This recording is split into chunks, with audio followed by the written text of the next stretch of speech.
Listo. Pues buenos días a todos. Vamos a iniciar con este seminario después de las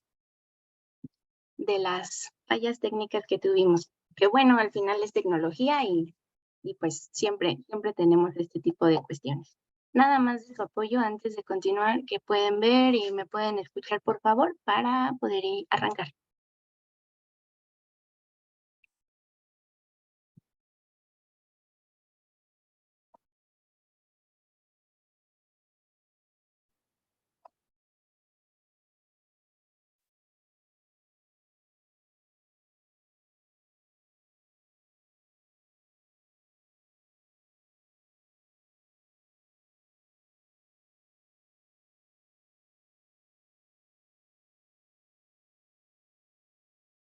Bueno, me marcó aquí un error en cuanto al volumen del altavoz.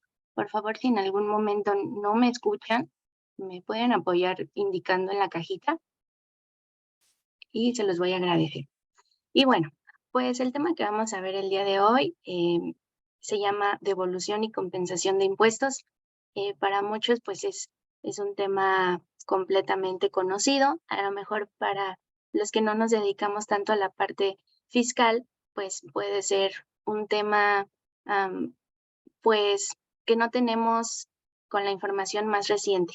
Entonces, pues, eh, no hay que hacer como, pues sí, como demeritar el tema, sino más bien tener el respeto por los que ya lo sabemos y lo dominamos, ok, nada más actualizarnos, pero los que no estamos muy familiarizados con el tema, pues sí, cualquier duda que tengan, con mucho gusto podemos atenderla, colóquenla en la cajita de preguntas y con mucho gusto la vamos a atender. Aquí, pues obviamente en GIA siempre mantenemos la parte del que ustedes puedan expresar sus dudas. Si en el momento no las sabemos, pues nos pueden hacer llegar su duda vía correo de manera personal para poder atenderla un poco de manera más detallada.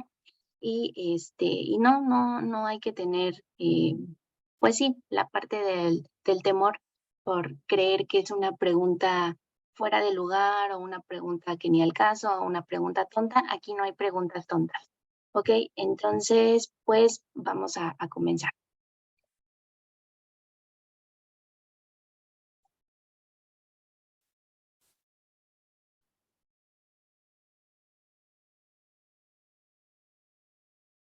Bueno, en el temario, pues, ¿qué es lo que vamos a ver?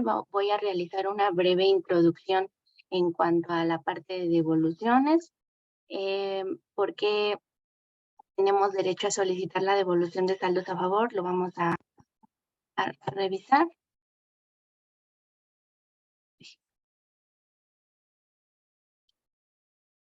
Híjole, ¿me pueden por favor apoyar que sí se ve todo bien? Es que me está marcando error aquí en el Zoom. Nada más es para poder continuar.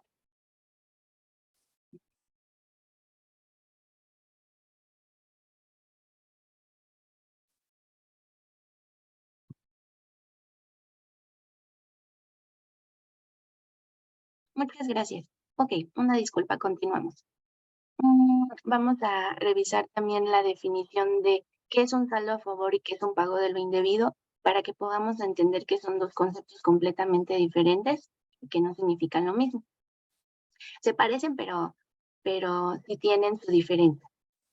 También vamos a revisar si prescriben nuestros saldos a favor, si tienen una fecha de vencimiento para poderlos solicitar en devolución o si los podemos compensar.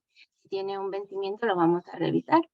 También vamos a ver algunos tips y algunas posibles sugerencias que nosotros damos para que puedan realizar una devolución exitosa.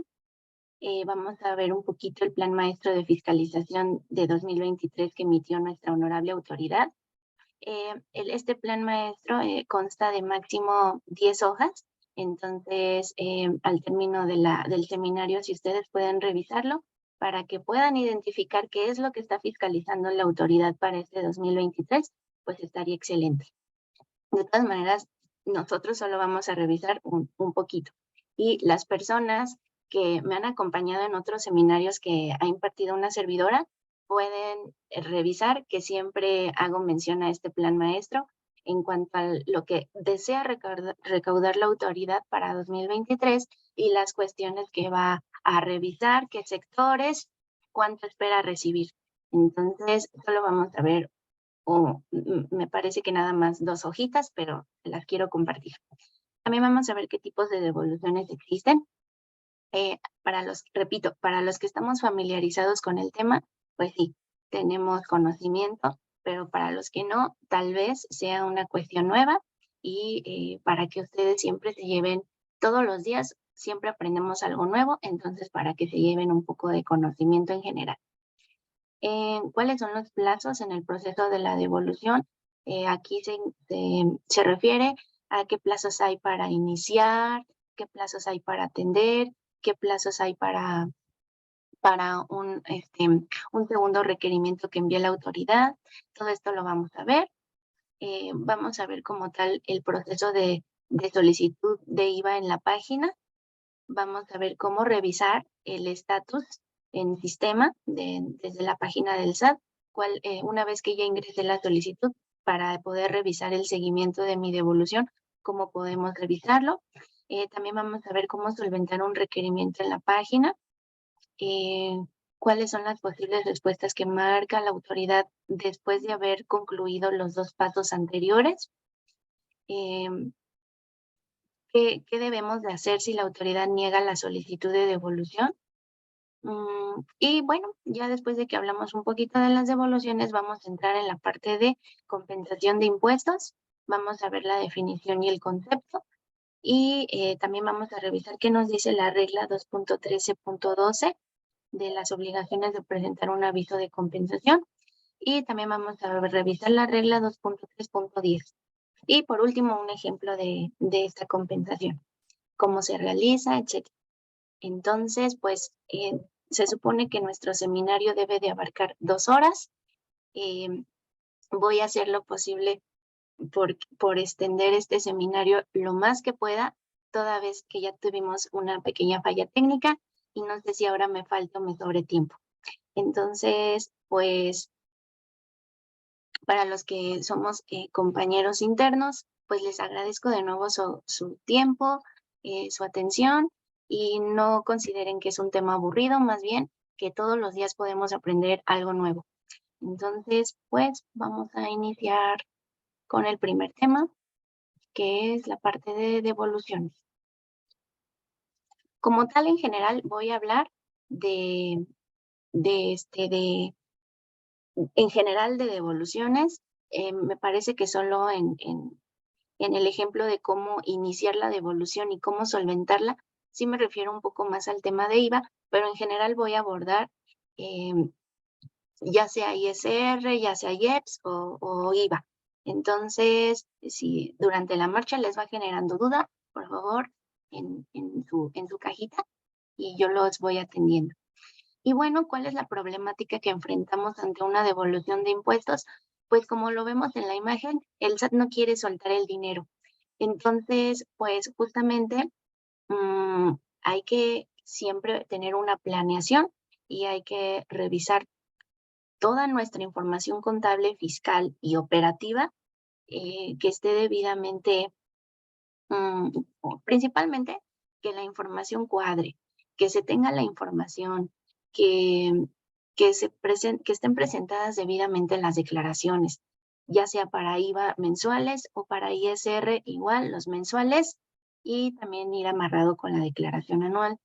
Entonces, pues la problemática que actualmente enfrenta una devolución de IVA, para el tema del IVA, pues es un poco más a la parte del sector que tiene ingresos por la parte de los no objeto. Ese es el tema que se ha iniciado a partir de 2022 y es un tema que debemos de cuidar. Para la parte de las devoluciones con, con contribuyentes que tienen la tasa del 0%, es un poco más fácil recuperar los saldos a favor. ¿Por qué? Pues porque prácticamente deriva en su mayoría ya sea de exportaciones o de alimentos destinados productos destinados a la alimentación humana. Entonces son un poco más fácil de recuperarse siempre y cuando se tenga la evidencia documental correspondiente. Esta evidencia documental, la autoridad la denomina materialidad de la información. Y pues si no se cuenta con ella, pues mejor ni siquiera se acerquen a la autoridad a pedir la devolución de impuestos, porque va a ser tiempo invertido, perdido. Entonces, esta es la gran problemática que actualmente se enfrenta, que las empresas cuenten con un buen control interno, con soportes que den acreditamiento a la materialidad de la operación y y esto se derivó, o esto la autoridad lo empezó a implementar, toda vez que pues había operaciones simuladas, había empresas que realizaban operaciones simuladas, empresas que las creaban para facturar y de repente pues desaparecían, y pues cuando las requería la autoridad y les exigía el pago de los impuestos, pues las empresas desaparecían. Entonces, de cierta manera, creo que podemos entender un poco la parte de la autoridad en cuanto a la forma de pedir la información.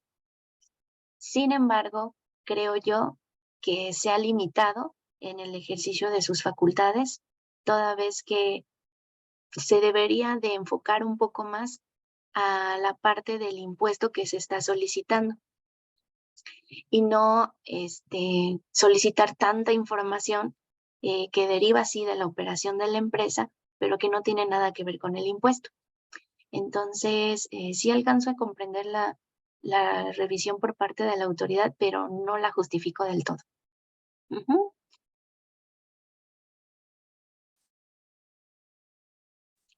Y bueno, tenemos derecho a solicitar la devolución de saldos a favor. ¿Quién tiene derecho? En base al artículo 22 del Código Fiscal de la Federación, indica que las autoridades fiscales devolverán las cantidades pagadas indebidamente y las que procedan conforme a las leyes fiscales. Entonces, sí es un derecho que tenemos como contribuyentes de acuerdo a este artículo, y planamente aquí indica que las que deriven de pagos indebidos y las que procedan conforme a la determinación de cada ley. Entiéndase, ISR, IVA y EPS. Y entiéndase que cada ley tiene su manera tiene su propio objeto en cuanto a la parte del gravamen de cada tasa y de la fiscalización. Ujú. ¿Qué entendemos por saldo a favor y qué entendemos por pago de lo indebido? Por saldo a favor, como indica, no deriva de un error de cálculo aritmético o de apreciación de los elementos que constituyen la obligación tributaria a cargo del contribuyente, sino que este resulta de la aplicación de la mecánica establecida en la ley de la materia. Entonces, no deriva de errores ni de omisiones, sino deriva de la propia mecánica de ley que indica cada ley. Para ISR, para personas morales su tasa del 30%, para personas físicas sus tarifas, para IVA conforme al flujo de efectivo y para IEPS también conforme al flujo de efectivo.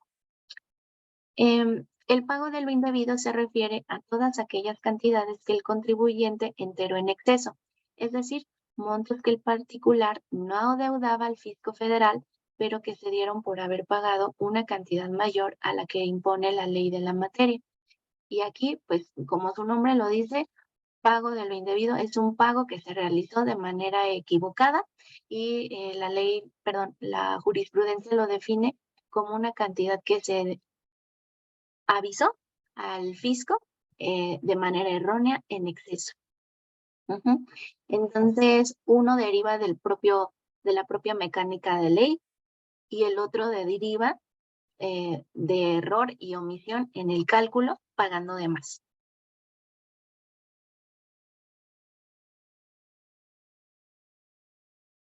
Prescriben nuestros saldos a favor.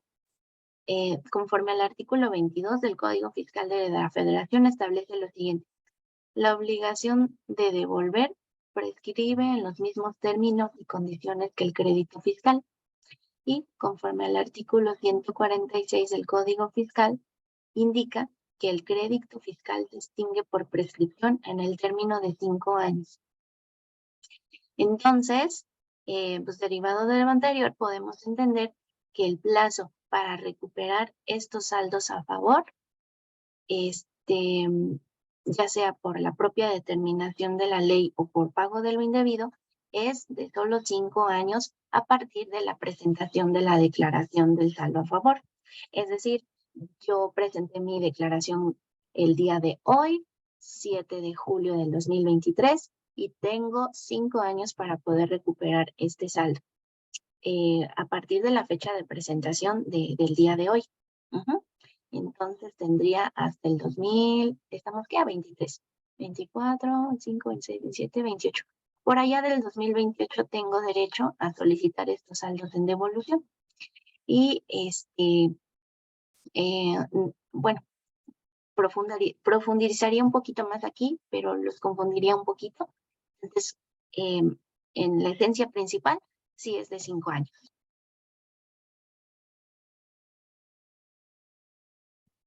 Y bueno, vamos a darles unos tips de cómo poder tener una devolución exitosa. Como les indicaba, es todo un reto recuperar los saldos de las empresas. Para IVA, pues hay que acreditar la parte de la materialidad, amarrando conforme al flujo de efectivo de las empresas.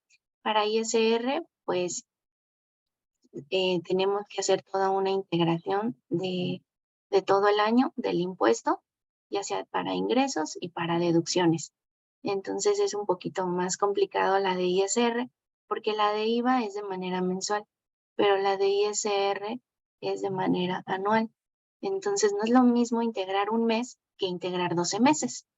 Y aunado a ello, en la parte de ISR se tiene que revisar la parte de la declaración anual del año anterior y la parte de la declaración del año en la que se está obteniendo el saldo a favor.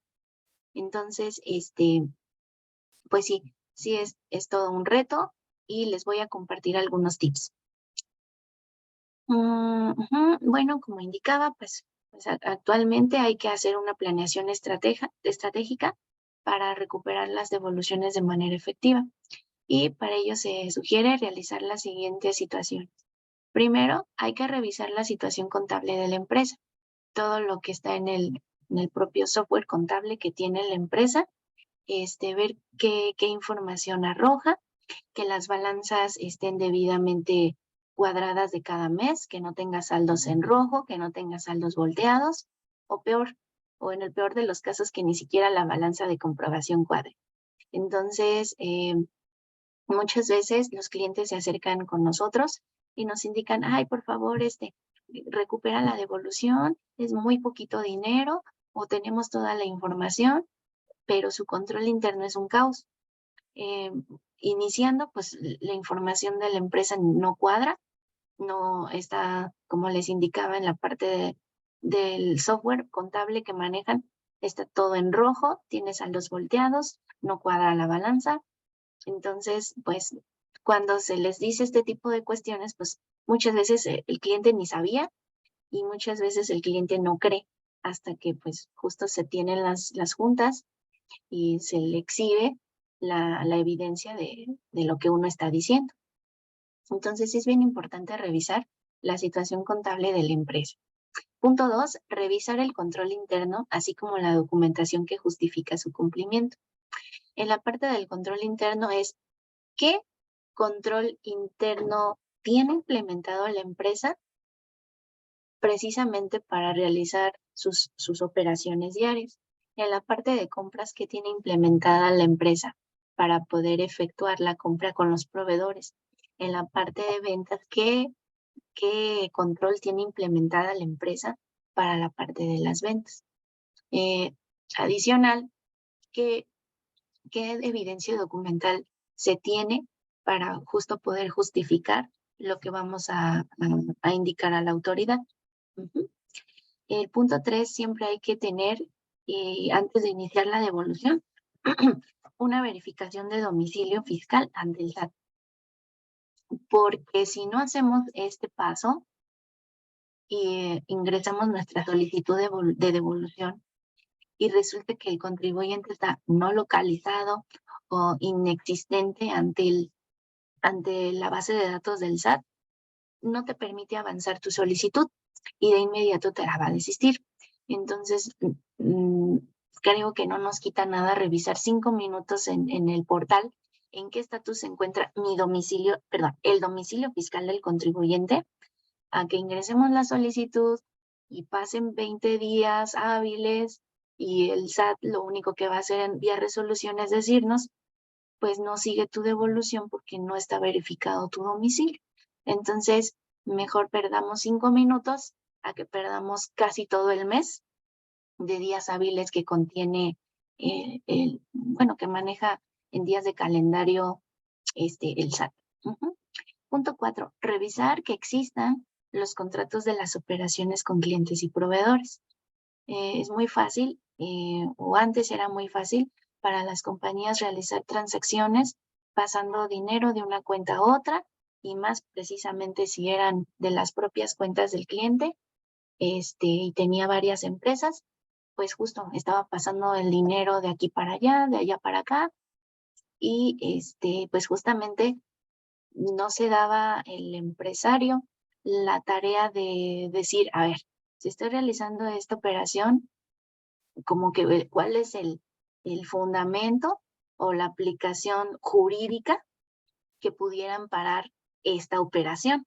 Las realizo porque son empresas del mismo grupo, las realizo porque son empresas del mismo dueño y no pasa nada. No, no, no. Actualmente, si cae una revisión o una auditoría y no está debidamente justificado o amarrada las operaciones con contratos, aunque sean del mismo dueño, pues sí corremos el riesgo de tener por ahí operaciones simuladas, operaciones en beneficio con partes intercompañías o partes relacionadas, y esto puede causar pues multas, que en el resultado de la auditoría pues justo la autoridad determine créditos fiscales y pues se tienen que pagar, en caso de que procedan, se tienen que pagar y gravar conforme indica la ley, y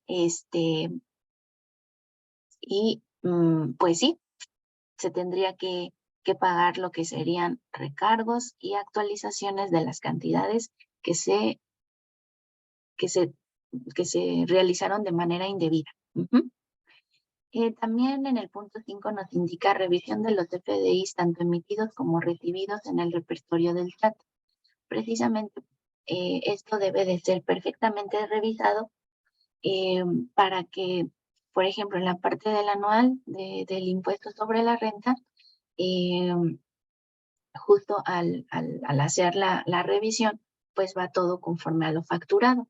Entonces, antes de iniciar la devolución de ISR, pues justo hay que revisar el total de facturación que tiene la autoridad registrado con lo que yo declaré en la declaración del impuesto sobre la renta. Y en la parte de recibidos, pues también. Recibidos para ISR, pues es nada más lo que son deducciones autorizadas. Y para la parte de IVA, lo que fue debidamente acreditado, los gastos y compras que fueron debidamente acreditadas. Que estén vigentes las facturas, que el proveedor no haya hecho alguna maldad y que haya cancelado las facturas. Digo, actualmente ahorita ya no se puede cancelar así como así, pero antes sí, antes era muy fácil que cancelaran las facturas y pues ni avisaban al contribuyente, ¿no? Entonces, pues el contribuyente las tenía como gasto, como compra, y pues resultaba que ante el SAT, pues el CFDI que amparaba la operación ya estaba cancelado. Entonces, los saldos a favor hacia atrás, siempre se tienen que revisar, como les repito, ahorita ya hay más candados para no cancelar por cancelar cualquier factura. El punto 6, presentación de la DIOT, cuando sea el caso, pues esto solo aplica para cuando hay una devolución de IVA, que esté debidamente presentada la declaración informativa de operaciones con terceros y que cuadre con la declaración mensual correspondiente a la declaración mensual vigente de IVA. Entonces, esto solo aplica para la declaración de IVA, perdón, para la devolución de IVA. 7, revisar si existen créditos pendientes de pago. Muchas veces iniciamos una solicitud de devolución, por ejemplo, de IVA, pero no revisamos o no nos damos a la tarea de preguntarle a la compañía si actualmente le ha llegado alguna revisión profunda, si le ha llegado alguna, ay, se me fue, revisión profunda, ay, se me fue la otra revisión que llega también por parte de la autoridad cuando exige sus facultades de comprobación, y tienen créditos abiertos. Entonces, cuando pasa ese tipo de cuestiones y la empresa se encuentra en facultades de comprobación, siempre hay que hacer el análisis correspondiente para ver si es correcto o es seguro que se siga adelante con el proceso de una devolución. Si existen créditos fiscales abiertos y no se tiene el cuidado, pues podemos ser contraproducentes en solicitar los saldos a favor, porque justamente hasta la propia autoridad, si está en facultades de comprobación del mismo impuesto y en facultades de comprobación del mismo periodo y año, por ejemplo, si tengo facultades de comprobación del impuesto al valor agregado de todo el ejercicio 2019 y las devoluciones que quiero es recuperar los saldos a favor de algunos meses de 2019, pues no, en automático no se debe de realizar, toda vez que primero se debe de cerrar la parte de las facultades y ver qué créditos fiscales determinan para ver si proceden o no y no seguir y no estar recuperando saldos a favor de esos periodos, porque no van a avanzar. Entonces siempre hay que revisar que la compañía no tenga créditos fiscales fincados ni tenga facultades de comprobación. Adicional, aquí cuidado, si la compañía ha interpuesto también algún medio de defensa en, en cuanto a devoluciones o en cuanto a alguna resolución por parte de la autoridad o algún amparo, también se tiene que evaluar si podemos seguir adelante con el proceso de devolución o precisamente como está el medio de defensa interpuesto, no es conveniente estar solicitando las devoluciones. Entonces, pues sí, podríamos decir que las devoluciones es algo muy fácil y que podemos recuperarlas muy rápido, pero la realidad es que no. Tal vez antes pudiéramos decir que sí, pero ahora ya no. Ahora sí hay más candados que ha puesto la autoridad y es un poco más complicado recuperar los saldos a favor. Para el punto 8 nos indica revisar la debida presentación de declaración de pagos provisionales conjuntos y en el caso del anual, y en el caso de ISR, pues sí, conjuntos y que amarren debidamente con la declaración anual. Punto 9, claridad en la elaboración de los papeles de trabajo. Aquí eh, eh, prácticamente no es otra cosa que si queremos pedir la devolución, obviamente la autoridad nos va a pedir papeles de trabajo. Estos papeles deben de ir lo más explicado y detallados posibles para que la autoridad pueda entender el propio papel y le sea muy fácil la lógica de lo que estamos plasmando. Si ni siquiera nosotros le entendemos a los propios papeles de trabajo que tenemos y no les entendemos, pues menos la autoridad. Entonces también si no tienen claridad en los papeles de trabajo que van a presentar a la autoridad, de verdad mejor ni lo presenten y acérquense pues sí, con algún asesor experto en la materia para que pueda guiarlos en el proceso o pueda realizar proceso, el propio proceso como tal. Entonces, pues aquí, compañeros, los que somos contadores, pues sí, no está de más la sugerencia de seguirnos actualizando en la parte del Excel, que es como la herramienta principal que nosotros tenemos para poder trabajar. Y obviamente pues hay compañeros que dominan otros temas, ¿no? Que ya eh, son mucho mejor que el Excel y, pues qué padre, pero por lo menos los que somos todavía en un rango intermedio, pues sí, eh, explotar la herramienta y poder conocerla para conocer las bondades y beneficios que tiene el programa. El número 10 es analizar la lógica que se tiene entre CFDIs, declaraciones provisionales, declaraciones anuales, DIOT, constancia de situación fiscal. Prácticamente aquí puede sonar repetitivo, pero no. Aquí yo lo que les quiero dar a entender es que la operación del contribuyente o de la compañía o del cliente, como quieran llamarlo, debe de ser seguir la misma línea. Mi acta no puede decir una cosa, mi constancia de situación fiscal no puede decir otra cosa, lo que yo facture no puede decir otra cosa y todo debe de llevar una congruencia.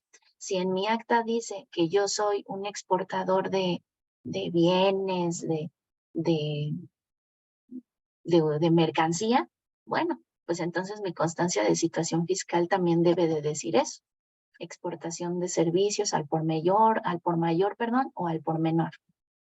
Y la facturación que yo emita, de la misma manera, debe de manifestar exportación de mercancía fulana de tal o exportación de productos de tal. Entonces todo debe de llevar una congruencia. Si no tiene congruencia, también mejor ni soliciten la devolución de los impuestos, porque pues desde aquí se las van a rebotar. Entonces, sí debe de tener todo una lógica entre toda la información del contribuyente. Punto 11, analizar la situación fiscal de los socios en caso de personas morales. Como les indicaba, hay ingresos que depositan y que no viene amparada con ningún contrato. Justamente son aportaciones que hacen los socios y no saben ni para qué hicieron la transferencia cuando se les pregunta y resulta que son para aportaciones de capital y pues que nadie tomó la minuta de la información y que no han hecho la debida protocolización del acta. Entonces, sí es muy importante que siempre haya un asesor antes de que tomen cualquier decisión, porque luego, por no preguntar, hacen cada barbaridad en las empresas que muchas veces por su propia esencia de la compañía no se pueden realizar. Por ejemplo, hay empresas que se dedican a la exportación de servicios y de repente le meten operaciones de publicidad, operaciones de comercialización. Entonces, pues no, siempre cualquier operación que realicen los clientes, siempre consúltenlas, siempre que tengan dudas, mejor consúltenlas, porque pues sí, hay operaciones que no tienen nada que ver con el giro de la compañía. Número 12, analizar los tiempos de los saldos a favor. Aquí prácticamente lo que queremos entender es, hay que revisar, porque el artículo 22 del Código Fiscal de la Federación indica que tenemos 40 días hábiles para la recuperación de los saldos a favor. Pero pues, realmente eso es entre comillas, porque así como puede recuperarse en un tiempo menor me refiero a prácticamente en lugar de los 40, 30 días hábiles, pero también puede ser un tiempo mayor a 40 días hábiles. Y esto más o menos se traduce en 3 meses. A mí en mi experiencia en devoluciones me ha tocado pues que la recuperación de un saldo a favor se eleva hasta 3 o 4 meses. Entonces, pues sí, los clientes se quedan con la idea que en 40 días ya deben de tener el dinero en su cuenta bancaria y no es así. Número 13, para efectos de IVA, entender las tasas. Bueno, aquí me ha pasado que cada año doy este curso de evoluciones de IVA y en esta ocasión lo modifiqué un poco para hablar no solo de IVA, sino de ISR y de IEPS y de la compensación. Pero cada año yo les digo las tasas que actualmente están reguladas en la ley del IVA. Y cuando les hago el examen o el formulario, pues siempre la gran mayoría pues tiene la respuesta mal, precisamente porque no sé si no me ponen atención o porque se confunden y se revuelven. Entonces, para efectos de IVA, lo mencioné en el curso que di durante el 2 de junio, mencioné este tema. Solo lo voy a volver a comentar para las personitas que se equivocaron en su respuesta. Lo voy a reforzar para ver si por fin ya se les queda grabado. Para efectos de IVA, actualmente en la ley solamente ampara dos tasas, la tasa del 16% y la tasa del 0%. En su momento existió, y recordarán los que ya tenemos tiempo con experiencia contable, pues que hablaban de una tasa del 11%. Después esa tasa del 11% se redujo al 8%. Pero esta tasa, yo siempre les he recalcado que es un estímulo que no todos los contribuyentes tenemos.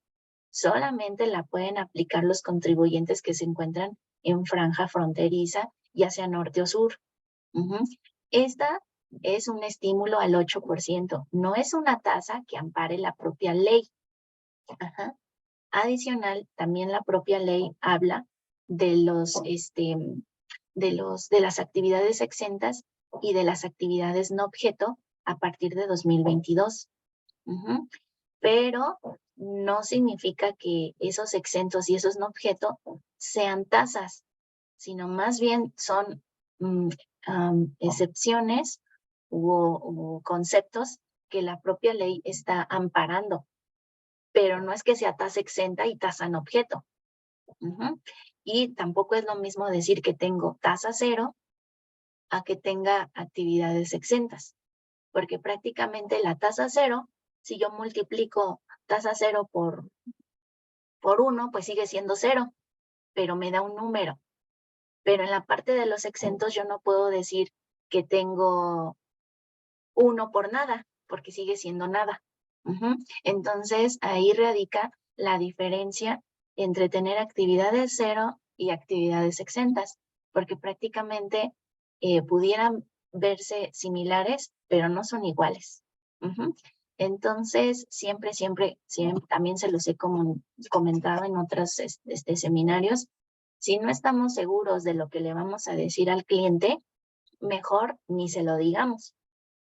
Mejor decir, ¿sabes qué? Permíteme revisar tu consulta, permíteme realizar una revisión, creo que hubo cambios en la ley en materia, pero nunca nos atrevamos a afirmar algo que ni siquiera nosotros tenemos 100% pues sí, la idea de lo que estamos hablando, ¿ok? Hasta aquí, no sé si alguien tenga alguna duda, voy muy rápido. ¿Vamos bien?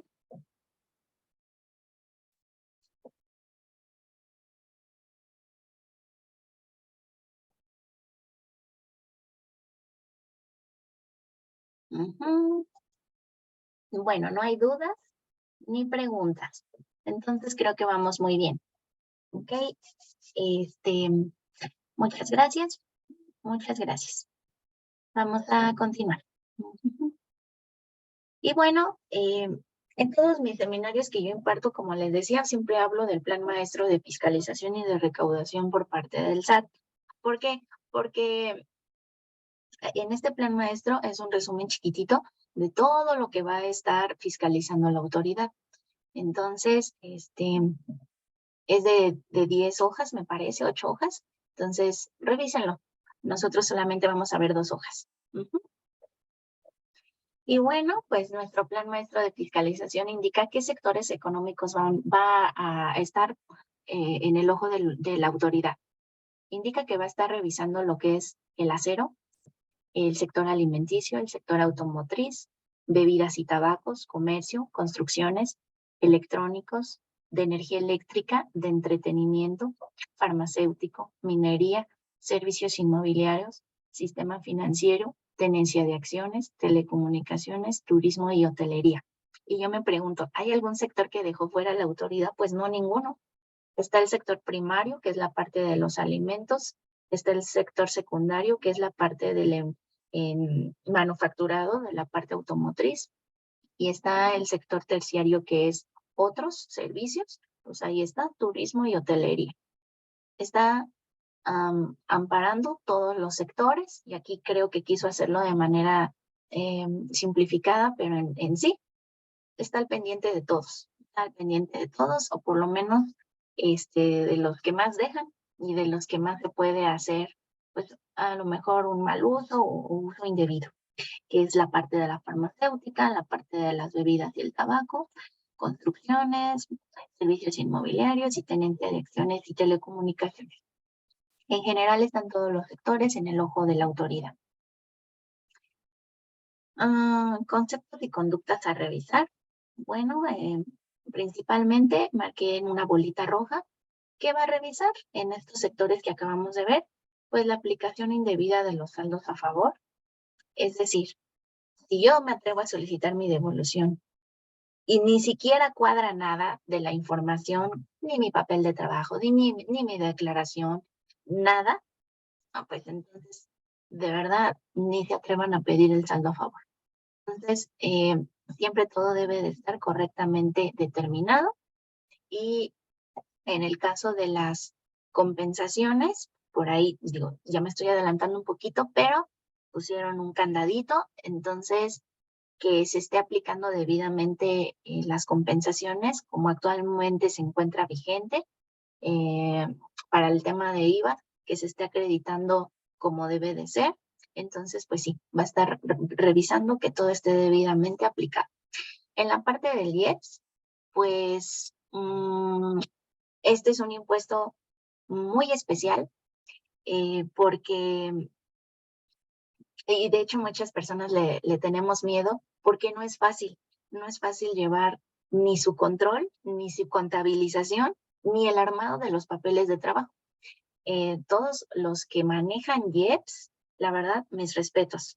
Mis respetos porque la ley del IEPS, a pesar de que es muy chiquita, es muy complicada entenderle para el armado de los papeles de trabajo de cada contribuyente. No es lo mismo los papeles de trabajo de los que venden alcohol que los papeles de trabajo de los que venden cigarros, de los papeles de trabajo que venden botanas, confitería, pastelitos. No es lo mismo los papeles de trabajo de telecomunicaciones. Entonces aquí sí está muy cañón, porque cada concepto tiene su propia tarifa, tiene su propia cuota, tiene su propia tasa. No es global ni generalizada como la ley del ISR ni la ley del IVA. Entonces, para acreditamientos de IEPS, sí tiene que estar todo debidamente armado para poder decirle a la autoridad, me estoy acreditando un saldo de IEPS. Entonces, la verdad es que el que maneja IEPS, mis respetos. Y para la parte de IVA, ¿qué es lo que van a estar revisando? Pues las devoluciones. Obviamente las devoluciones de IVA están en el candado de la autoridad, y a su vez la propia autoridad lo que hace es clasificar a los contribuyentes.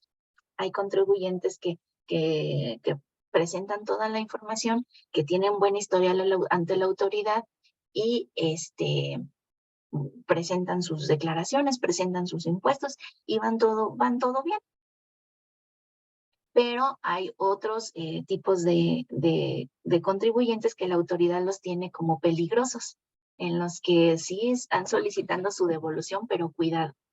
Entonces, pues sí, no cualquiera se atreve muchas veces a solicitar las devoluciones por todos los candados que actualmente ha indicado la autoridad. ¿Cuáles son los tipos de devoluciones que actualmente existen? Actualmente solo son dos tipos, la devolución automática y la devolución manual. La devolución automática es una facilidad para las personas físicas que presentan su declaración normal o complementaria del ejercicio fiscal. Bueno, aquí le puse 2020, pero es del ejercicio fiscal X. Por ejemplo, nosotros durante 2023 acabamos de presentar la declaración anual del ejercicio inmediato anterior, que fue 2022. Entonces, prácticamente, si la presentas dentro del tiempo que indica la autoridad, pues se llama automática porque la revisión de la autoridad será dentro del marco que permita, y estará indicando si procede el saldo a favor o no. En la mayor parte de los casos sí procede y no se tiene que hacer mayor tema, pero en algunos casos no procede y pues sí, hay una serie de problemas para que sea automática. Algunos de los problemas puede ser porque el contribuyente o la persona física está en suspensión de actividades. O sea, estoy en suspensión de actividades, pero estoy presentando mi declaración anual. Entonces la autoridad dice, oye, tu estatus es desactivado, si quieres tu devolución. Otro tema que pudiera ser es que metemos mal la cuenta clave bancaria y la que damos de alta pues ya ni se encuentra vigente, ya no está activa, ya ya no sirve. Entonces, cuando hacen la transferencia, pues les rebota a la autoridad y pues retrasa el pago y pues hay que hacer la corrección de la cuenta clave. Otro tema que pudiera hacer que reboten la devolución automática es porque el patrón no pagó debidamente las retenciones de sueldos y salarios de los empleados. Entonces, la autoridad indica que realmente el saldo a favor no existe porque no hay retención por aplicar. Y pues eso no es cierto, porque si nosotros tenemos nuestros recibos de nómina, podemos pelearle a la autoridad que realmente existió la relación y que realmente estuve trabajando y que yo tengo derecho a ese saldo a favor. Ajá.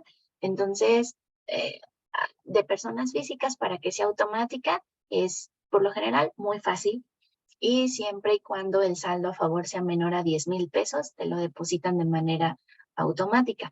El saldo es mayor a 10,000 y hasta 150,000 pesos, debe de hacerse a través de la FIEL, es decir, la presentación de la declaración a través de firma electrónica. Ajá. Y si pasa algún problema con la devolución automática, entonces en automático ya no es automática y se vuelve una devolución manual. Y la devolución manual es la que a continuación vamos a platicar un poquito. Los plazos en el proceso de la devolución. Pues el proceso inicia así. Tenemos que hacer una solicitud inicial, esperar un primer requerimiento. Después, si todo sale bien, seguirá mi proceso, pero si tiene dudas la autoridad, me pedirá un segundo requerimiento. Una vez atendido el segundo requerimiento, pudiera darse el tema que haya un tercer requerimiento, pero este ya no es a través de un oficio, sino de manera informal a través de correo electrónico. Ajá. Entonces, pues sí, aquí de manera formal, primero y segundo requerimiento a través del sistema. Y de manera informal, pueden estar requiriendo información la autoridad en cualquier momento. Entonces, para la solicitud inicial es a través del buzón tributario y una vez ingresada la solicitud inicial, la autoridad cuenta con 20 días para emitir un requerimiento.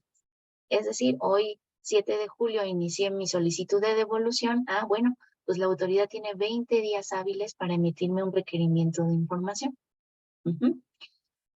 Ya pasaron esos 20 días hábiles, hoy es el día 20, entonces me va a llegar el requerimiento en el buzón y el propio requerimiento va a marcar que yo debo de dar respuesta dentro de 20 días hábiles siguientes, dar atención mandando las pruebas, evidencias que solicitó la autoridad. Y ya se llegó el día 20, el día de hoy, para atender mi oficio. Solvento mi información, mando las pruebas que me pidió la autoridad y la autoridad para enviar un segundo requerimiento. A partir del día de hoy, 20, tiene 10 días hábiles para emitirme un segundo requerimiento. Hoy es el día 10 de esos 10 días hábiles posteriores. Voy a abrir mi buzón, voy a abrir mi segundo requerimiento y ese segundo requerimiento va a marcar 10 días hábiles para darle atención y respuesta. Y Bueno, ya se llegaron esos 10 días, hoy es mi último día para solventar las pruebas. Entonces, ahora sí, la autoridad empieza a contar los 40 días para poder emitir una resolución. Entonces, cada que haya un oficio por parte de la autoridad, los 40 días hábiles tan fáciles que marca el código, el artículo 22 del Código Fiscal, se rompen. Y entonces, cada que llega un oficio, se inicia. Entonces, es aquí donde no es muy claro el artículo y donde confunde a los clientes. Y se acercan y nos dicen, oye, este equipo GIA, pues no que en 40 días, no veo nada en mi cuenta bancaria, ¿qué pasó? No, pues ¿cómo te va a llegar? Pues estamos atendiendo y atendiendo oficios, presentando pruebas y entonces esos 40 días se, se, se detienen el conteo, ya de cierta manera se reinicia. Bueno, vamos a ver cómo se inicia la solicitud de devolución de IVA. Es un caso muy sencillo. Iniciamos entrando a la página del SAT en el apartado de devoluciones y compensaciones y seleccionamos solicita la devolución para tu empresa. Señalamos el origen del saldo a favor que vamos a solicitar.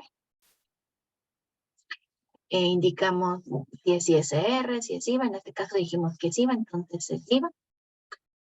Le damos siguiente. Metemos los datos del impuesto. El IVA es mensual. En este caso es de noviembre del 2019. Nos pide los datos de la declaración donde deriva o se manifestó el saldo a favor. Ponemos que viene de una declaración normal, que se presentó en tal día, con tal número de operación, con X saldo a favor. Y eso estamos solicitando a tu autoridad. Validamos la cuenta bancaria donde será depositado el saldo, se adjunta el estado de cuenta no mayor a 2 meses, porque muchas veces quieren meter el estado de cuenta del mes que se está trabajando la devolución. Dijimos noviembre 2019 y no. No. Tienes que meter el estado de cuenta no mayor a 2 meses al momento de la devolución. Se adjunta el estado de cuenta, nos indica que si bajo protesta de decir verdad, le indicamos que sí, que sí estoy autorizado o que sí bajo protesta de decir verdad. Después adjuntamos la documentación mínima para ingresar una solicitud inicial. Entonces aquí podemos cargar como solicitud mínima para una devolución de IVA es la declaración donde se está manifestando el saldo a favor, la DIOT, el acuse de la DIOT y el estado de cuenta. Y bueno, en caso de haber declaración normal y declaración complementaria. Esa es la documentación mínima. Para el caso de ISR, la declaración anual donde se está determinando el saldo a favor y una integración de los pagos provisionales de todo el año. Y adicional, pues obviamente los estados de cuenta. También si tienen declaración normal y declaración complementaria también. Y nada más. Eso es como documentación mínima para la solicitud inicial. Si uno como contribuyente o como asesor desea cargar más evidencia, claro, puedes cargar toda la evidencia que quieras hasta donde te permita el sistema. Se revisa la información y nuevamente nos indica que si bajo protesta de decir verdad es la clave correcta, precisamente porque luego damos cuenta clave de alta mal y el problema es cuando se hace la dispersión del SAT, pues resulta que no me ha caído el dinero pues porque metí la clave mal y es un rollo ahora recuperar ese dinero. Entonces por eso en varios momentos nos está duro y duro que si la clave está bien y que si la clave está bien y que quién sabe qué. Porque precisamente aquí, pues ya la autoridad deslinda responsabilidades. Siempre una solicitud de devolución debe de hacerse con fiel. No se puede hacer con clave CIE, contraseña. Siempre debe de ser con fiel, tanto para personas físicas como tanto para personas morales. Y una vez firmada, pues obtenemos el acuse de solicitud. Ya tenemos que ver aquí, pues, que todos los datos estén correctos, que la empresa esté correcta, que el periodo esté correcto, que todo esté debidamente bien. Si en el momento observamos que está mal y que me equivoqué y en vez de poner noviembre puse febrero 2020, pues hay que hacer la corrección de inmediato para que no siga caminando el tiempo de un error, de un saldo que está mal registrado, que está mal solicitado. Y bueno, una vez que terminamos el proceso de devolución inicial, pues los estatus que puede marcar el sistema es en proceso, requerida o en revisión. En proceso, porque estamos a la espera del primer requerimiento o del segundo requerimiento, o a la espera de una respuesta por parte del SAT. Requerida es cuando ya llegó el requerimiento de información al buzón y ya está debidamente habilitado el oficio que vamos a cargar con las pruebas correspondientes. Y en revisión, no me llegó ningún requerimiento por parte de la autoridad y ya actualmente se encuentra en revisión. Y aquí sí es donde te lo depositan dentro de esos 40 días hábiles que dice el Código Fiscal de la Federación en su artículo 22. Cuando tal vez has dejado un buen historial ante la autoridad y te autoriza la devolución sin requerimiento alguno.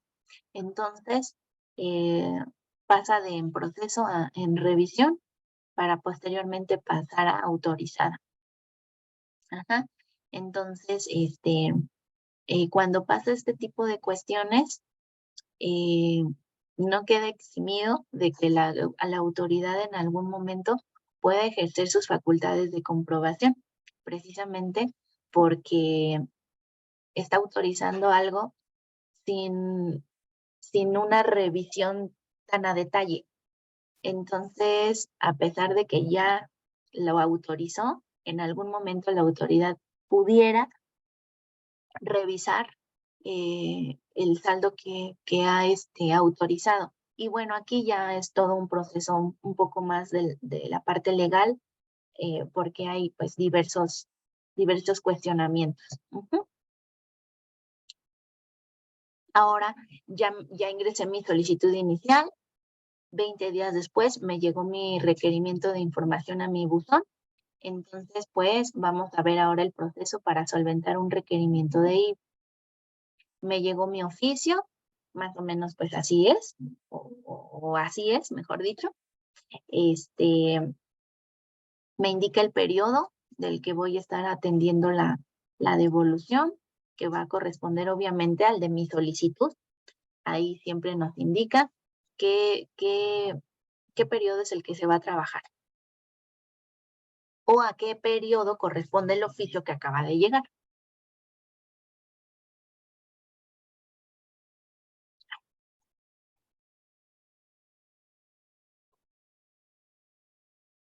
Bueno, ahí me equivoqué en la numeración, pero pues prácticamente el oficio me va a pedir armado de papeles de trabajo que estén debidamente relacionados por cada cuenta bancaria, que si están en dólares se haga la conversión a moneda nacional, que venga debidamente cruzado o ellos lo denominan con los cruces de auditoría correspondientes, que no es otra cosa que cruzar el propio papel de trabajo con el estado de cuenta y con la evidencia contable o operativa que va a proporcionar el contribuyente.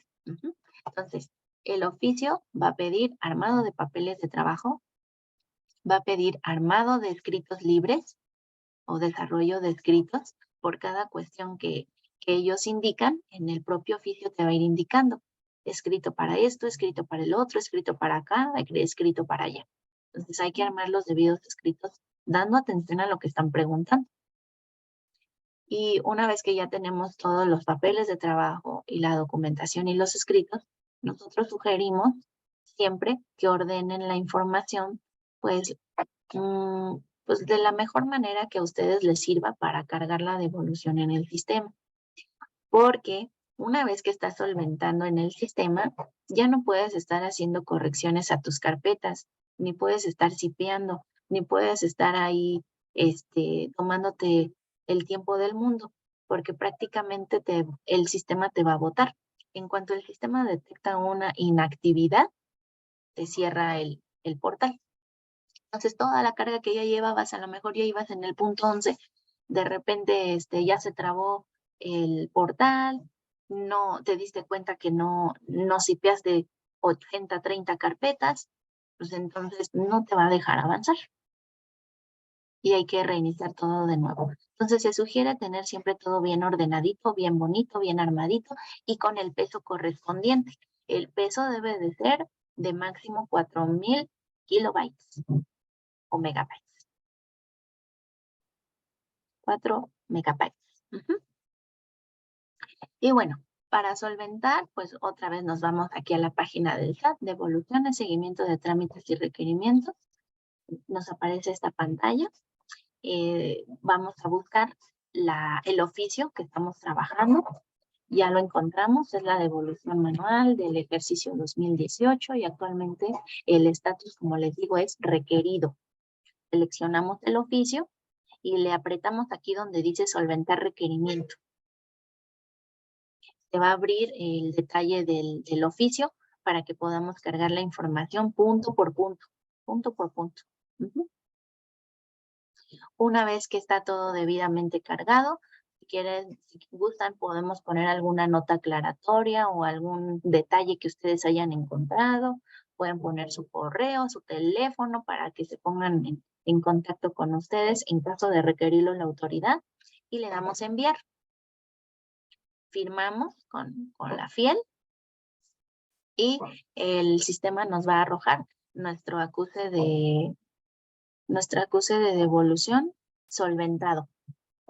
Y aquí nos va a decir, es la empresa tal y y vienen los datos del saldo que estamos trabajando y van a ponerse aquí donde dice documentos que acompaña, punto 1, escrito global, auxiliares, libro diario. Se ordena aquí todas las pruebas que presentamos a la autoridad. Y bueno, una vez que solventamos esta devolución, en el sistema podemos estar revisando qué estatus tiene mi devolución. Entonces puedo estarle dando seguimiento vía buzón tributario para ver qué ha resuelto la autoridad al momento. Y bueno, las posibles respuestas de la autoridad son principalmente 4. Desistida. En este caso es porque pues la información que mandamos no fue del todo completa, entonces faltó cubrir más materialidad de la operación. Entonces la autoridad lo que hace es echarla para atrás y pedirte que cuando reinicies el oficio, que adjuntes la documentación completa. También puede ser la respuesta autorizada parcial, que significa, por ejemplo, en el caso de una devolución de IVA, una autorizada parcial significa que no estuvo de acuerdo con el 100% de mis gastos y la autoridad determinó cuáles gastos sí entran y pues obviamente me autoriza una devolución menor a lo que yo solicité. Por ejemplo, si yo solicité una devolución de 500,000 pesos de saldo a favor, pero la autoridad me indicó y ya me revisó que no me corresponden 500,000, sino que me corresponden 300,000, entonces solamente va a depositarme 300,000 pesos. Para esto, la autoridad va a emitir una resolución donde va a manifestar por qué está resolviendo solo 300,000, en qué se basó. Entonces, como tal, a nosotros nos toca revisar si tiene razón la autoridad o si está equivocada la autoridad. Entonces, si está equivocada la autoridad, pues hay que solicitar el remanente ejerciendo y presentando la evidencia que compruebe que el contribuyente tiene la razón. Autorizada total, pues que no hubo ningún problema, a la autoridad quedó complacida con la información que se le entregó y pues sin más nos va a entregar el dinero total que estoy solicitando en devolución. Ujú. Y ya la respuesta más trágica que pueden tener es una devolución negada. Cuando una devolución está negada, ya no se puede realizar el proceso desde la página del SAT. Ya no podemos hacer este proceso de empresas, devoluciones, seguimiento. No, ya no. Una vez que la devolución está negada, ya pasa completamente a un proceso en la parte jurídica legal, en donde se tienen que acercar con un abogado fiscalista para que precisamente los pueda orientar y meter los medios de, de defensa correspondientes. Esto es bien importante que en cuanto tengan una devolución negada, lo revisen de manera inmediata con sus abogados, toda vez que si dejan pasar el tiempo para que puedan impugnar, es muy complicado para el abogado poder pelear algo que, por decirlo así, estaba fresquecito. Entonces, lo que tienen que hacer es buscar otras instancias, otros medios para ver cómo se puede obtener un saldo negado, pero sí se vuelve un poquito más complicado para el abogado que si les diéramos atención dentro del plazo que permite la autoridad para interponer un medio de defensa. Ujú. No estoy diciendo que no se pueda, sí se puede, pero se complica. Y bueno, la pregunta, ¿qué hacer si la autoridad niega la solicitud de devolución de IVA? Bueno, aquí le dejé de IVA, pero puede ser, ¿qué hacer si la autoridad niega una solicitud de devolución de cualquier impuesto? Ujú. ¿Qué hay que hacer? Bueno, pues podemos hacer nuestra pregunta, nuestra inquietud, siempre y cuando obviamente sepamos que tengamos la razón, hacer la pregunta ante la PRODECON para ver si nos puede auxiliar, si nos puede guiar, o si ella ya ha tenido casos en los que ya tiene una postura como Procuraduría de Defensa del Contribuyente.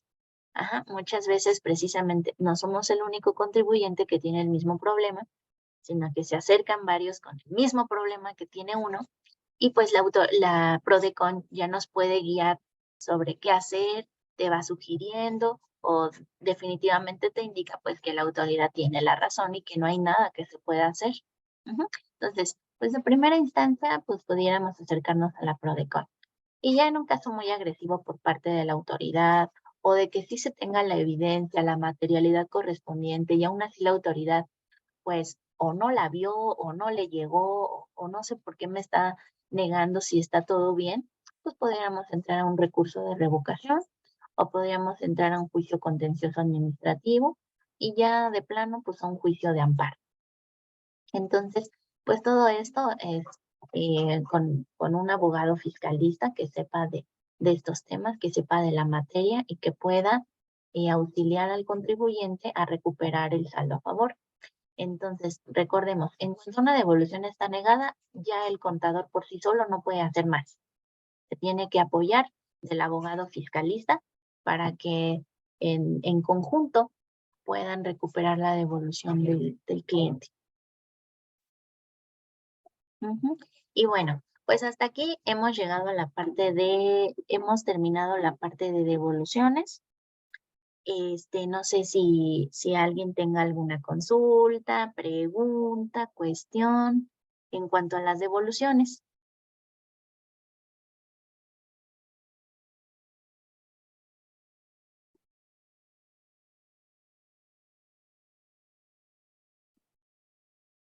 Ujú.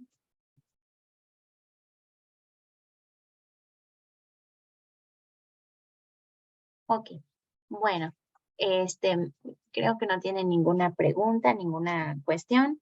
Entonces nada más a manera de resumen, pues recordemos las devoluciones de ISR, este, son por ejercicio, por año, por declaración anual.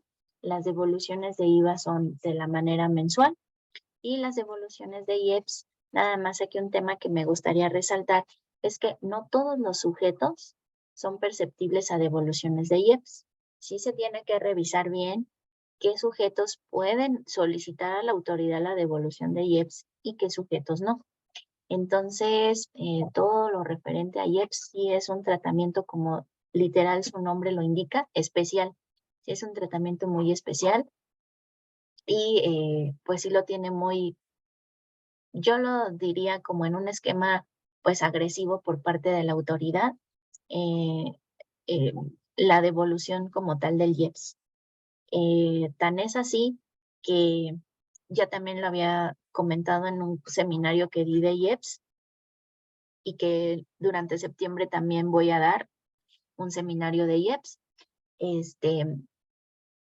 Tan es así que si la autoridad no está convencido de lo que estamos manifestando en una devolución de IEPS, por ejemplo, de alimentos con densidad calórica o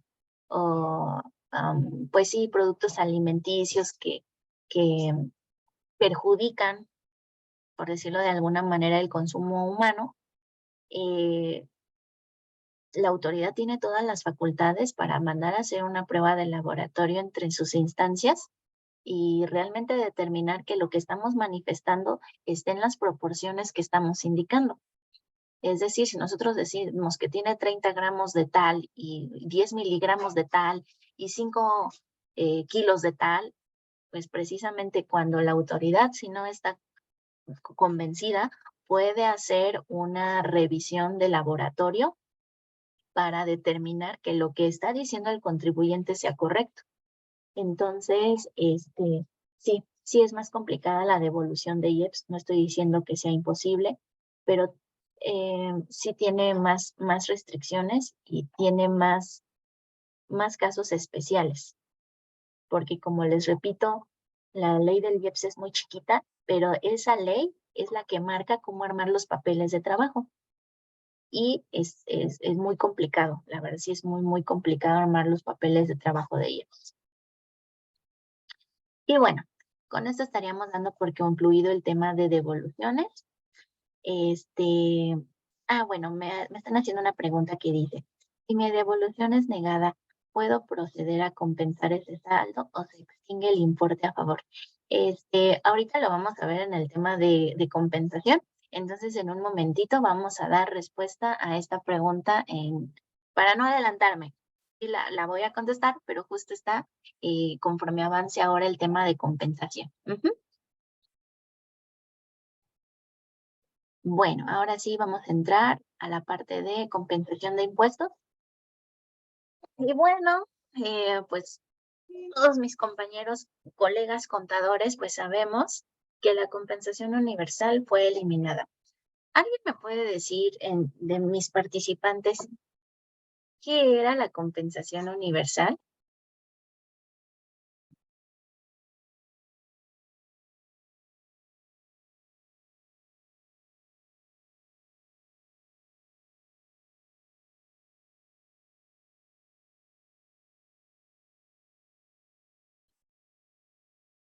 Sí, me indican que es que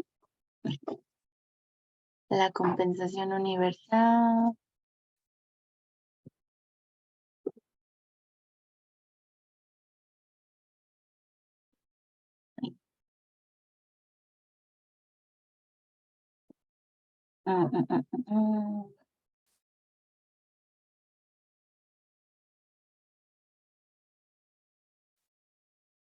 Ajá. Bueno, lo que aquí nos indican es compensar IVA con ISR, un esquema que permitía pagar un crédito fiscal con un saldo a favor que se tuviera en otro impuesto. Exacto. Precisamente se llamaba universal porque podíamos compensar casi, porque había una reglita en IEPS, pero podíamos compensar casi que todo contra todo, revolviendo los impuestos, incluidas las retenciones. Entonces, por eso se llamaba universal. Y bueno, fue como tal un significado, un nombre que como siempre le dio el mexicano y que posteriormente adoptó la autoridad para llamarla así, unificarla como compensación universal. Muchas gracias por su participación. Muy bien. Entonces, recordemos que la compensación universal fue eliminada y esto fue derivado de la reforma a la ley a la Ley de Ingresos de la Federación en su artículo 25, en la cual a partir del 1 de enero del 2019 se eliminaba la compensación universal, permitiendo únicamente compensar las cantidades que tengan a su favor contra las que estén obligadas a pagar por adeudo propio, siempre que ambas deriven de un mismo impuesto, incluyendo sus accesorios. Entonces,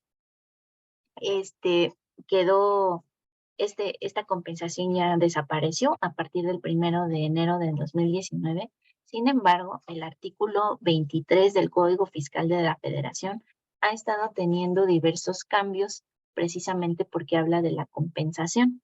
Ha tenido cambios durante 2021 y me parece que también durante el 2023 ha tenido cambios. Entonces, los invito a que lo lean para que precisamente puedan tener un poco más de detalle de la parte de la compensación de impuestos.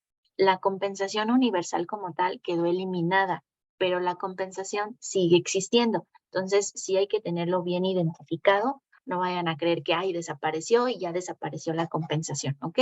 Entonces, todavía se realiza la compensación, todavía está permitido, pero ya no es universal para andar aplicándola contra impuestos y contra retenciones, ¿ok?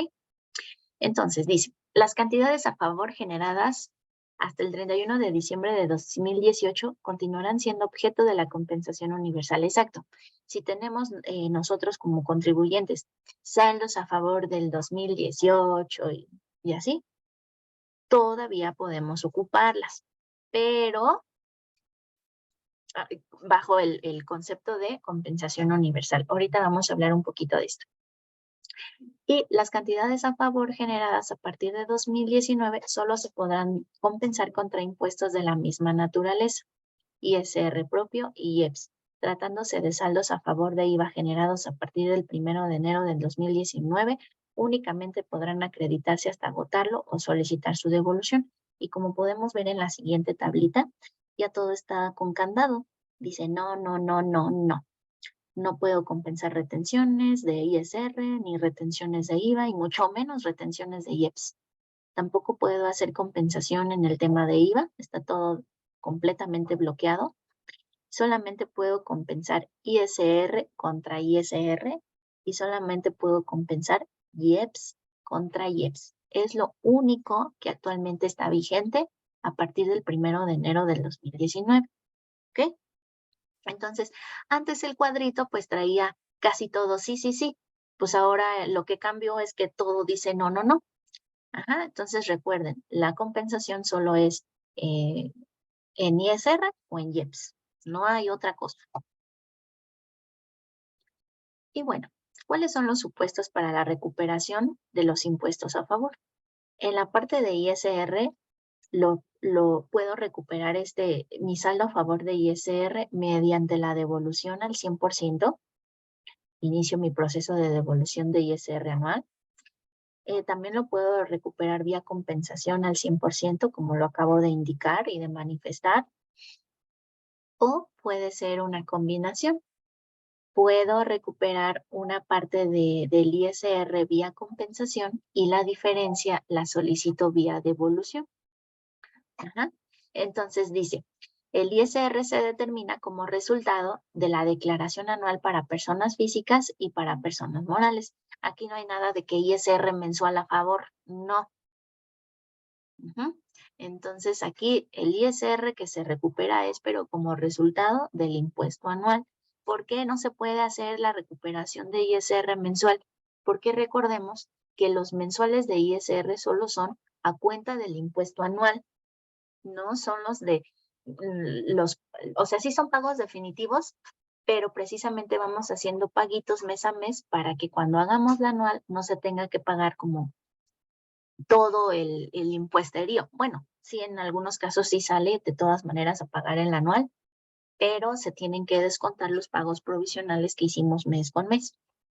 Es por esta razón que acá no hay como en el IVA, que ISR a favor mensual. No. Ajá. Y la recuperación de impuestos a favor de IVA solamente es por dos vías, o por acreditamiento al 100% del propio impuesto o vía devolución al 100%. Aquí no hay que compensación, porque como les dije aquí ya no se puede compensar nada de IVA contra IVA, está el candado. Entonces ya nada más se recupera por la vía del acreditamiento o por la vía de la devolución. Y bueno, esto no lo digo yo, esto está establecido debidamente en el artículo 6º de la ley del IVA, el cual indica que todo saldo a favor de IVA o se recupera vía devolución o vía acreditamiento, ¿ok? Y dice, ¿cuál es el concepto de la compensación? Como tal, el Código Fiscal de la Federación en el artículo 23 establece el proceso, pues sí, como el manejo que se debe de realizar, pero no indica como tal una definición. Para una definición nos tendríamos que ir al Código Civil Federal en el artículo 2185 que indica que una compensación tiene lugar, la compensación tiene lugar cuando dos personas reúnen la calidad de deudores y acreedores recíprocamente y por su propio derecho. ¿Qué significa? Una persona es el deudor y otra persona es el acreedor.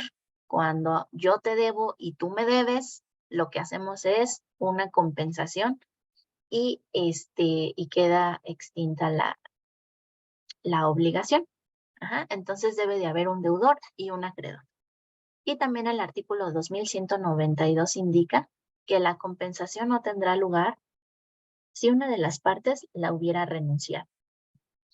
Si un deudor y un acreedor que tienen operaciones no quiere realizar vía compensación la extinción de la obligación, se tiene que respetar, porque mientras las partes no estén de acuerdo, no hay compensación. ¿Ok? Y eso es en cuanto al Código Civil Federal. Y solo comentarles que el Código Civil Federal tiene para el tema de la compensación todo un capítulo de 21 artículos. Entonces, si quieren profundizar un poco más acerca de la compensación, pueden basarse tanto en el Código Fiscal de la Federación en todo el artículo 23 o en el Código Civil Federal, que tiene todo un capítulo para hablar de la compensación y que consta de 21 artículos. Y bueno, ya vimos lo que define el Código Civil Federal. El Código Fiscal de la Federación, artículo 23, indica: los contribuyentes obligados a pagar mediante declaración podrán optar por compensar las cantidades que tengan a favor contra las que estén obligados a pagar. Y estoy resaltando en negrito: los contribuyentes que presenten el aviso de compensación deberán acompañar los documentos que establezca el SAT mediante reglas de carácter general. Y que nos indica la regla 2.3.9, pues que precisamente no basta con que yo realice la compensación en mi formato de declaraciones y pagos. Tengo que presentar los avisos de compensación correspondientes que indica la regla 2.3.9. Entonces, hay un proceso que se debe de seguir.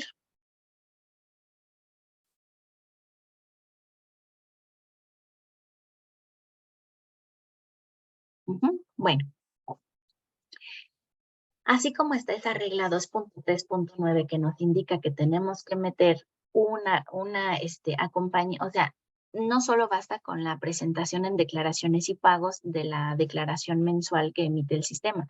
Se tienen que presentar avisos de compensación. Sin embargo, en la regla 2.3.12, que indica cumplimiento de la obligación de presentar avisos de compensación, nos dice que para los efectos del artículo 23, primer párrafo del Código Fiscal, los contribuyentes que presenten sus declaraciones definitivos o anuales a través del sistema de declaraciones y pagos, y resalté en negrita, tendrán por cumplida la obligación de presentar el aviso de compensación, así como los anexos a que se refiere la regla 2.3.1. ¿Qué nos indica esta regla? Que no tengo que presentar los avisos de compensación, porque bastará con que yo presente la declaración en el portal de sistema de declaraciones y pagos. Entonces, pues sí, siempre tenemos que apoyarnos de las reglas de resolución miscelánea, que aunque el Código Fiscal marca ciertas cuestiones, la resolución lo que hace es darte alguna facilidad, o mejor dicho, darte facilidades para estar exento o para no cumplir o para que no te aplique. Entonces, el artículo como tal sí me dice que tengo que presentar los avisos de compensación, pero la resolución en la regla 2.3. Perdón, en la regla 2.3.12 me indica que no es necesario. ¿Ok? Y bueno, ¿cómo saber si se efectuó la compensación? Bueno, pues los contribuyentes que hayan ejercido la opción a que se refiere el primer párrafo del presente artículo, que tuvieran remanente una vez efectuada la compensación, podrán solicitar su devolución, que es lo que les indicaba por acá. Puedo recuperar el saldo a favor de ISR a través de la compensación, una parte por la vía de la compensación y otra parte por la vía de la devolución. Ajá. Entonces puede ser en un porcentaje la compensación, a lo mejor en un 50%, 60%, y la devolución en un 40, 30%. Entonces, sí puedo solicitar el remanente, pero vía devolución. Otro punto, si la compensación se hubiera efectuado y no procediera, se causarán recargos en los términos del artículo 21 sobre cantidades compensadas indebidamente y serán actualizadas desde el mes en el que se efectuó y hasta aquel en que el pago se debió realizarse. Entonces aquí, la autoridad cuando haga las revisiones correspondientes detecta que la compensación no aplicaba o está indebidamente aplicada, pues aquí es cuando nos enjareta o se me fue la palabra, pues sí, nos aplica el crédito fiscal, porque estamos compensando saldos que a lo mejor ni existen, entonces hay cuidado. ¿Cuándo no se efectuó la compensación? No se podrán compensar las cantidades cuya devolución haya solicitado o cuando haya prescrito. Entonces aquí dice, yo ya no puedo compensar cantidades que tengo en un proceso de devolución, ni tampoco puedo compensar saldos a favor que ya vencieron del periodo que tenemos permitido. Y aquí como tal me parece que, sí, y aquí como tal no lo puse, pero también aquí no se puede efectuar la compensación atendiendo a la pregunta que hace ratito me hacían. No se puede efectuar la compensación cuando el saldo a favor ha sido negado. Entonces, ahí prácticamente se tendría que hacer una consulta con la parte de los fiscalistas del SAT para ver qué posible solución te dan. Porque precisamente te están negando una devolución porque lo que está indicando la autoridad es que el saldo a favor no procede, no existe. Y si tú te lo quieres compensar, cuando haga la revisión la autoridad de las declaraciones donde tú estás aplicando ese saldo a favor que está negado, pues se puede detectarlo si es un revisor muy bien capacitado y muy bien sabe lo que está haciendo su trabajo y detecta que te estás compensando un saldo a favor negado, pues sí, ¿qué puede hacer? En insertarnos el crédito fiscal, porque prácticamente estamos haciendo uso de un saldo que no existe. Entonces aquí es donde les digo que entra ya también la parte no nada más del contador, sino del abogado fiscalista, porque si realmente existe el saldo a favor, se tiene que pelear y se tiene que llevar hasta la instancia que se tenga que llevar hasta, yo creo, colegiados, o tal vez en alguna jurisprudencia ya exista, que pasa en determinado saldo a favor para ver qué ha resuelto los magistrados. Pero así como tal que nos podamos compensar saldos a favor negados, no se puede. Y me parece que tengo otra pregunta.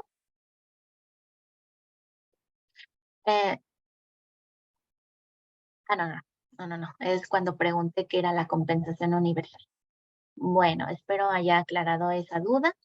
Y bueno, otro punto, no se efectúa la compensación cuando las cantidades son derivadas de remanentes de saldos a favor de IVA que hayan sido acreditados previamente en términos del artículo 6. Aquí lo que nos indica es que si el saldo a favor de IVA ya fue acreditado, yo ya no lo puedo andar pidiendo en devolución. Aquí o lo acredito o lo pido en devolución. Pero que yo haga una combinación de ambas no se puede. No se puede. Y bueno, como les indicaba, la compensación universal de impuestos se puede hacer para 2023. Y todos me contestaron que no. Y tienen razón, ya no se puede realizar. Sin embargo, a través de la regla 2.3.10 de resolución miscelánea, nos está dando la pauta de compensar cantidades a favor generadas hasta el 31 de diciembre de 2018 en saldos que yo tenga a pagar. Y solamente es en saldos a favor de IVA. Saldos a favor de IVA para que puedan compensarlo en cantidades que tengan a pagar. Y aquí, a diferencia de lo que he venido manifestando, aquí sí se tienen que presentar los avisos de compensación. Aquí nada de que, ya metí declaraciones y pagos y ya estoy eximida, no. Aquí sí se tiene que presentar el formato del aviso de compensación. Y para llevar a cabo esta regla, como tal, pues se dio la pauta a la autoridad de poder hacer uso de esos saldos a favor, porque hay muchas empresas que tienen o que graban a la tasa del 0%. Entonces, pues obviamente, pues los contribuyentes pues, iban, o mejor dicho, realmente ahí tenían bastantes saldos a favor considerables en los que pues se estaban perdiendo. Entonces sí los pueden utilizar, pero solo hasta 2023, porque hasta 2023 es donde ya se acaba que quede cubierta o que ampare el uso antes de que prescriban los saldos que están generados en 2018. Entonces está esta regla, si gustan tomar nota para que puedan hacer el uso de la compensación. Y pues bueno, como tal, sí desapareció, pero ahorita hay una regla que permite la compensación de los saldos a favor de IVA, ¿ok? Y bueno, pues vamos a ver un ejemplo de la compensación, que pues prácticamente yo lo puse muy simple, para que todos pudiéramos entender y todos pudiéramos llevarnos conocimiento. Dice, la costeñita compensará el saldo a favor de 800,000 pesos por concepto de ISR del ejercicio 2019, cuya declaración fue presentada en el mes de marzo del 2020, contra el ISR que tiene a cargo del mes de junio 2020 por 500,000. La compensación se presenta en julio 2020. Ok, entonces vamos a identificar. Tengo ISR de mi declaración anual que presenté durante el mes de marzo. Entonces voy a necesitar el índice nacional de precios del consumidor del mes inmediato anterior que cubre marzo. ¿Por qué necesito los índices? Porque prácticamente el propio código también me establece en sus artículos 17A y 21, tengo derecho a actualizar ese saldo a favor que tengo por efectos de la inflación. Entonces, no es lo mismo el saldo a favor que tenía en marzo 2020 al que tengo en julio 2020, porque ya pasaron junio, julio, abril, mayo, junio, julio, porque ya pasaron 4 meses. Y bueno, en este caso, pues el ejemplo es muy chiquito, ¿no? A lo mejor lo que hubiera puesto es del ejercicio 2019 presentado en julio 2023, ¿no? Para que se viera todavía más el impacto de la actualización del saldo a favor. Entonces, como tal, les decía, lo establecido en el artículo 17A y 21 del Código Fiscal, el 17A me permite y me da la pauta de tener el derecho de actualizar el saldo a favor. Si yo no lo quiero actualizar, pues no pasa nada. Pierdo el derecho y pierdo esa actualización, ese porcentajito que tengo como derecho para actualización. Y el 21 del Código Fiscal lo que establece es la parte de los recargos. Establece la parte del porcentaje que se tiene que pagar de recargos de cada mes, por cada mes que estoy haciendo la omisión del pago. Entonces, Tenemos que mi saldo a favor se declaró en marzo. Entonces tomamos el índice del mes inmediato anterior a marzo, corresponde febrero. Y luego me dice que tengo ISR a cargo del mes de junio que presenté en julio. Entonces prácticamente igual, el mes inmediato anterior de julio pues es junio. Entonces queda junio contra febrero. Hacemos una división entre ambos índices y el factor que me da es de 0.9987. Y pues prácticamente el factor siempre por lo regular debe de ser mayor a 1, más punto, más decimales. Pero en este caso, pues justo quedó por debajo de la unidad. Entonces, hay una notita que puse abajo que dice, igual, de conformidad con el artículo 17A en su quinto párrafo indica, cuando el resultado de la operación a que se refiere el primer párrafo de este artículo sea menor a 1, el factor de actualización que se aplicará al monto de las contribuciones, aprovechamientos y devoluciones será 1, o sea, será la unidad. Y esto, recuérdenlo siempre que sea mayor a 1, va a quedar 1, porque pues es como que lo más con lo que se puede multiplicar, la unidad, ¿ok? Entonces tenemos nuestro saldo a favor de 800,000 pesos y lo multiplicamos, lo multiplicamos por mi factor de actualización que es 1, quedándome pues, otra vez los 800,000. Como tal aquí, pues no hubo tanta variación. Como pueden ver, se está manteniendo el índice en 106 y 106, por eso no hubo variación. Ay, perdón. Entonces, por eso no hubo variación en la determinación del factor. Queda 1. Entonces, mi saldo a favor actualizado, aunque no varió, sí lo actualicé y es de 800,000 pesos. ¿Ok? A este saldo actualizado le voy a restar el monto que deseo compensar, que como puse en el ejemplo es de 500,000 pesos. Entonces, mi saldo a favor, todavía me quedan 300,000 pesitos para yo poder compensarlo en otro momento que yo decida. Ajá. Y bueno, ¿por qué es importante hacer esta determinación y este cálculo? Porque a la hora que nosotros metamos en nuestro sistema de declaraciones y pagos que deseamos meter el detalle de la compensación, nos va a pedir todos los datos. Me va a decir de dónde deriva mi saldo a favor, de en qué declaración está manifestado este saldo a favor, de qué periodo es, de qué año, cuál es su número de operación, y me va a poner también cuánto era el saldo a favor original, cuánto era el remanente en caso de que yo ya lo hubiera ocupado.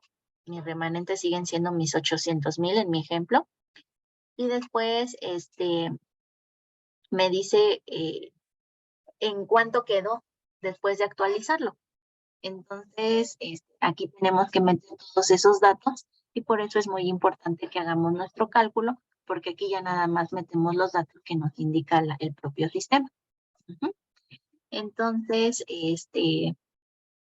pues no es un tema difícil, más bien nada más hay que tener cuidado en el manejo de la compensación y y tener cuidado en la parte de la presentación de la declaración.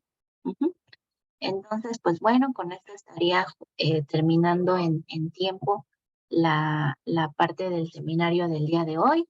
Pensé que no me iba a dar tiempo, pero sí me dio tiempo. Y pues, pues comentarios finales, pues los fui realizando por cada tema que fuimos viendo. De todas maneras, como les indicaba, si a ustedes les da pena alguna pregunta, pues pueden mandarme vía correo sus dudas y pues con gusto las podemos revisar para que se puedan atender. Entonces, pues de parte mía sería todo. Les estaría agradeciendo su tiempo y pues que se hayan hecho el espacio para poder aprender algo nuevo el día de hoy. Hay un dicho por ahí que dice, en esta vida solo tenemos seguro 2 cosas, la muerte y pagar impuestos.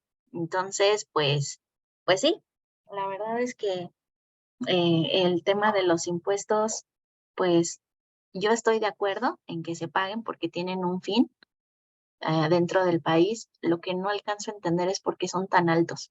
Bueno, sí alcanzo a entender, porque pues tienen que pagar a todos nuestros funcionarios y servidores públicos que hay, ¿verdad?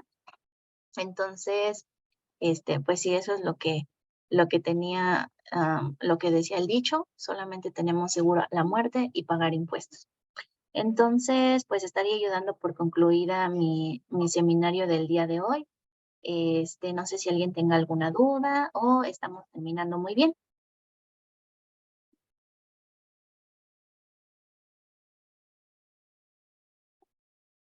Ujú. Bueno, me parece que no hay dudas. Ah, sí, dice, una pregunta, ¿el acreditamiento de IVA también puede llevar actualizaciones fiscales o la actualización solo aplica para compensación?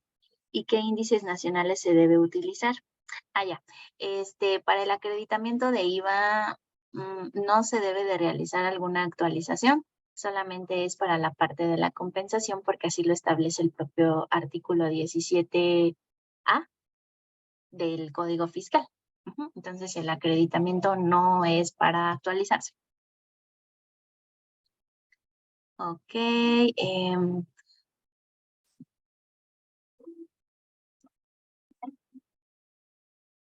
Bueno, tengo otra pregunta que dice, ¿a qué se refiere el concepto de... ¿A qué se refiere el concepto de la compensación? No, no, ¿qué? La compensación no es acreditable.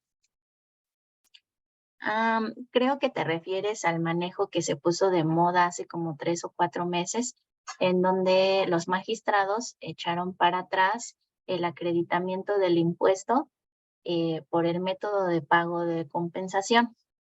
Entonces aquí no hay que confundir, nosotros estamos viendo el tema de compensaciones a través del sistema de declaraciones y pagos para la extinción como tal del pago, no de la extinción de la obligación como tal, sino del pago.